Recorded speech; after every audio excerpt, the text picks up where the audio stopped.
Today we're going to do more practice with adding and subtracting like rational expressions, and hopefully by the end of today you'll be feeling a little bit better and a little more confident about the process. Okay, now these are mixed. Some have common denominators, some do not, so we have to look carefully. Example 1 does have a common denominator. It's a minus problem, so we do want to think about making it plus a negative, but as I look, when I add them together, my denominator stays the same, and then I add the numerators. Now I can factor that numerator. I can take out a 4. That leaves me with 2x minus 1, but that doesn't reduce anything, so there's no true advantage to doing that. Alright, example 2. Those do not have common denominators. Therefore, I first need to find the least common multiple. And the least common multiple for this one is going to be 28x. So as I look at the first fraction, to make it 28x, I need to multiply it by 4. So I need to multiply the numerator by 4 as well. The second fraction, I need to multiply by 7x. So when I write this, my denominator is the least common multiple, 28x, and then my numerator would be 24 plus 7x. I look at my numerator. It does not factor, so I can't simplify it any. So that is my final answer. Okay, example 3. Those do not have common denominators, so we're going to have to find the least common multiple. And the least common multiple of that one is going to be x plus 4 times x minus 2. For this first fraction, I'm going to have to multiply times x minus 2. And the second fraction, I'm going to have to multiply times x plus 4. Okay, so when I do that, my denominator is going to be my least common multiple, x plus 4 times x minus 2, and then I got to do a lot of multiplying, but I can handle it. It's x squared minus 2x. Oh, be careful. It's a minus sign, so make sure you multiply a negative. See, like that. Minus 5x and minus 20. Okay, simplify the numerator. It gives me x squared minus 7x minus 20. My denominator hasn't changed at all. Now look at the numerator. Does the numerator factor? Are there any numbers that multiply to negative 20 and add to 7? And then I can take this. So we're done. Okay, example 4. Looks like the denominators are different, but they're not. This we can just rewrite as 5x plus 6, so we're good. Okay, so we have common denominators, that's 5x plus 6, and then we look at the numerators. We add them together, and we get 10x plus 12. Okay, but our numerator factors, we can take out a 2, that leaves us with 5x plus 6, and on the bottom we have a matching 5x plus 6, so those cancel, so our answer is 2. Alright. Example 5. We do not have common denominators, so we have to find our least common multiple, which is going to be 3x minus 1 times 2x plus 3. So that means I need to multiply this fraction by 2x plus 3. I can fit it all in there. And this one times 3x minus 1.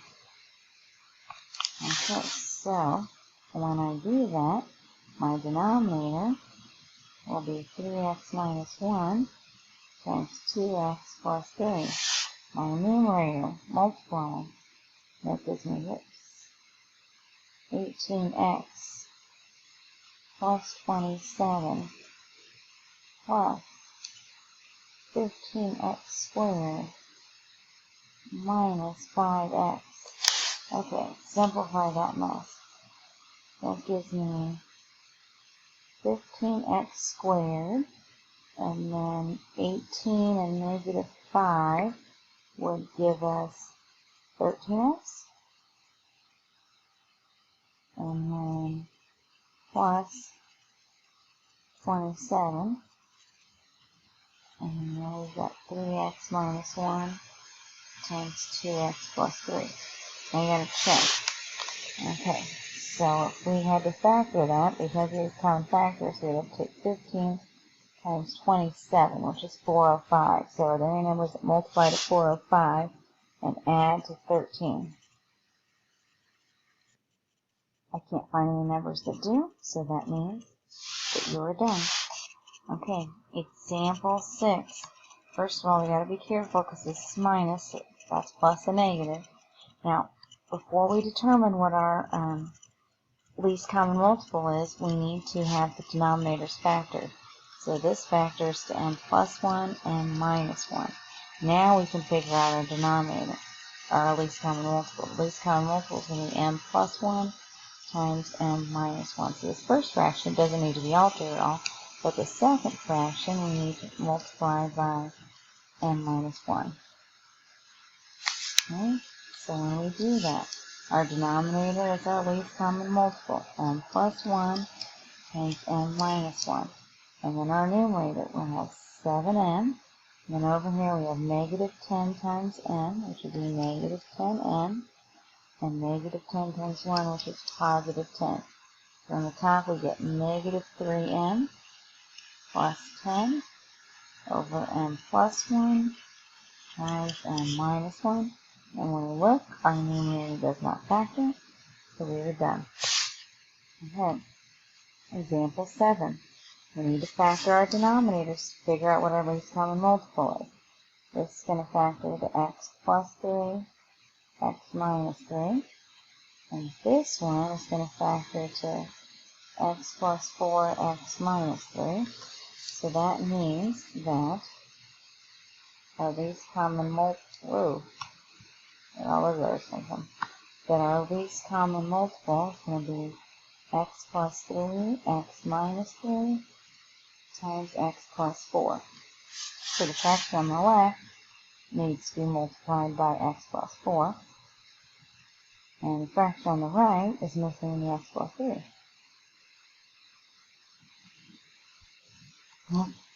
Lots of multiplying. Here we go. Our denominator is going to be the least common multiple. X plus 3 times x minus 3 times x plus 4. Our numerator is going to be 3x times x, which is 3x squared. 3x times 4 is 12x. X times x, x squared. X times 3 will be 3x minus 2x minus 6. Okay, simplify. 3x squared, x squared would be 4x squared. 3 minus 2 is 1, plus 12 would be plus 13x, and then minus 6. And then we've got x plus 3 times x minus 3 times x4. Okay, the numerator is not a greatest common factor, so now we need to check 4 times negative 6 would be negative 24. So now you're looking for factors that multiply to negative 24 and add to 13. Well, you could have 2 and 12, but that's not going to work. That's probably as close as we can get, so this is not going to factor. So we were done. Alright, one last one. This one factors. We take out the 4. We get y minus 2. And then over here, this one factors. Two numbers that multiply to negative 8 and add to 2 would be y plus 4 and y minus 2. So our least common multiple is going to be 4 times y minus 2 times y plus 4. Alright, that means the fraction on the left needs to be multiplied by y plus 4. And the fraction on the right needs to be multiplied by 4. But we have to be real careful with the one on the front. It's minus, so this is going to be plus a negative, and it changes the sign of everything in the numerator. Alright, let's rewrite this. So our denominator is our least common multiple. Okay, then our numerator, y times y would be y squared plus 4y plus y plus 4. Keep going. Minus 4y minus 12. Okay, simplify again. Our numerator is going to be y squared. And let's see, 4 plus 1 is 5. Minus 4 is plus y. And 4 and negative 12 would be negative 8. And then the denominator is your least common multiple. Okay, look, are there any numbers that multiply to negative 8 and add to 1? And the answer is nothing, so it doesn't factor. So we are done.